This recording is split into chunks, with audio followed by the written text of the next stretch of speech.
everybody to check out your website, megflather.com, to find out all the things that you're doing, where they can see you, where they can hear you, where they can buy your book. But I really want to talk a little bit about your career and how you got into the world of live selling. Reading your bio, I mean, you were a brand rep, you were a makeup artist for some of the most famous brands, you have been a product trainer. Here, I was just thinking that people went, "Oh my gosh, I love Meg on stage. Let's get her to represent beauty brands on TV."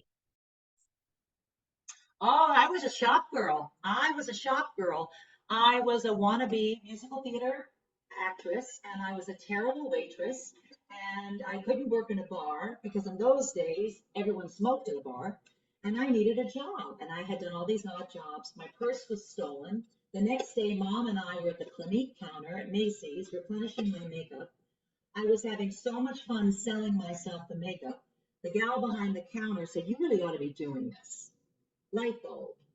So then I interviewed for Clinique and started off as a freelancer, and then I was a counter manager, and then I was a trainer, and they were a phenomenal pro-woman company because they really trained us, and they really trained our brains to think like business and think like adults and not little girls waiting for somebody to rescue you, but how to really be proactive, be in charge of your own business. So then I did a number of jobs in New York City. Yves Saint Laurent at Bergdorf Goodman. I launched Stila at Barney's. Then I worked for Olay as an Oil of Olay as their national makeup artist. And then basically the agent, because I was, pursuing voiceover and commercials at the same time, she put together, wait a minute, you love cosmetics, you sell cosmetics, you're pretty comfortable on camera. What about the home shopping thing? And it began. And it began in 2002 at the shopping channel. Well, listen, I mean, and that's where I know you, and you've really focused obviously on kind of, beauty brands and skincare, kind of that health and beauty we call category. I have to think that even though you're super confident on stage, there had to have been a bit of a learning curve in selling through the screen, because working face to face with somebody is really different than trying to connect with a person that can't touch, taste, or try on a product. You must love what you sell. You have to be passionate. You better know that you love your brand because you're thinking on your feet and you're coming up with new things to say all the time. Just like if you were talking about your favorite songwriter, your favorite film, you're always coming up with new ideas why you love that person, that film. I was reading an article about sort of this new, I don't say trend, but sort of this new understanding that it's no longer just key opinion leaders that influencer marketing firms and brands are looking for. There's a new phrase out there. I don't know if you've heard this, Meg. It's called ESOLs, which is selling opinion leaders. And I think, you're one of those people that has always brought more value to the brands that you bring, because you understand not only how to connect through the screen, but also the importance of selling. Oh, Influence isn't enough. you're Yeah. so, gosh, you're such a smart lady because that was the other big hurdle is if you don't know how to talk to people, real people, in a way that they can hear you about your product thoroughly, you have no business being on television. You have no business being on camera because the customer will see through it. They can sense when an actor is selling. They can sense when a wind-up doll is selling. They can sense when you really could stand in the store for a 12-hour shift, talk to strangers all day at Macy's Herald Square, and talk to all walks of life, all ages, all stages about your product. So you're not just teaching people how to sell, you're teaching how to excel in your life, and you give a certain empowerment. So it's a really great project to learn how to do this, whether you sell or not. But if you learn the skills, you sell in your life, you close the sales in your life, and that's huge. I'm very curious, the ways that you feel your live selling skills. For you, it's been television home shopping. For someone else, it might be literally on a live stream shopping event, whether it's with a host or doing it themselves.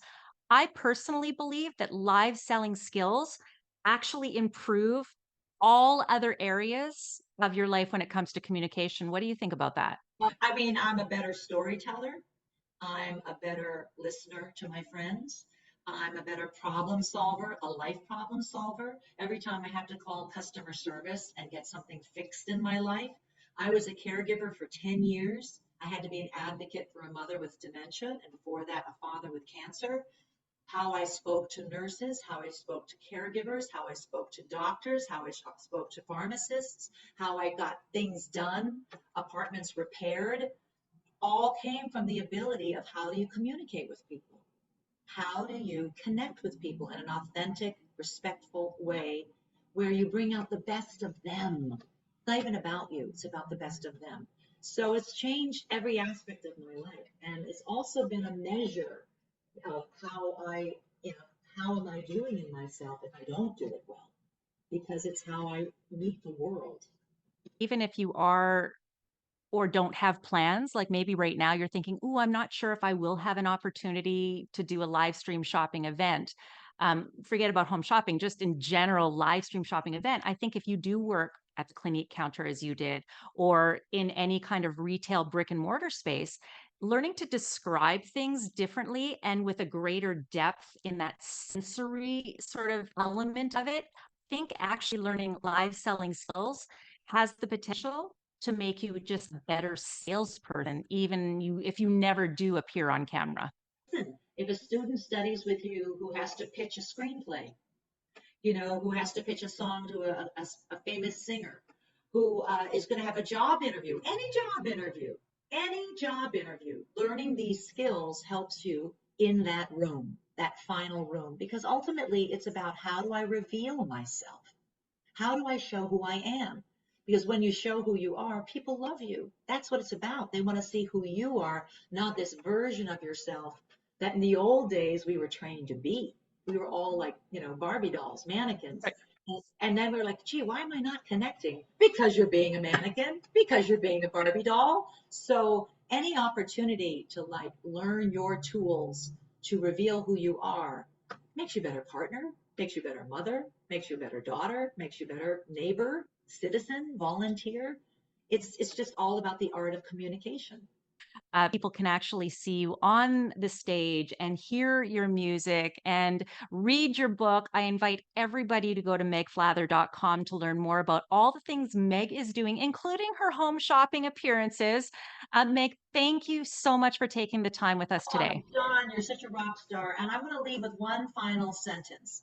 I think the biggest hurdle that everyone has is trusting you're enough, that you are valuable. And what's taken me a long time, I'm going to be 60 in February, is to really be who I am finally on camera. So tell the folks out there, learn sooner than me. You are enough. Just speak to that best friend out there why you love what you're selling, and the rest is going to be magic. Amazing. Thank you so much, Meg.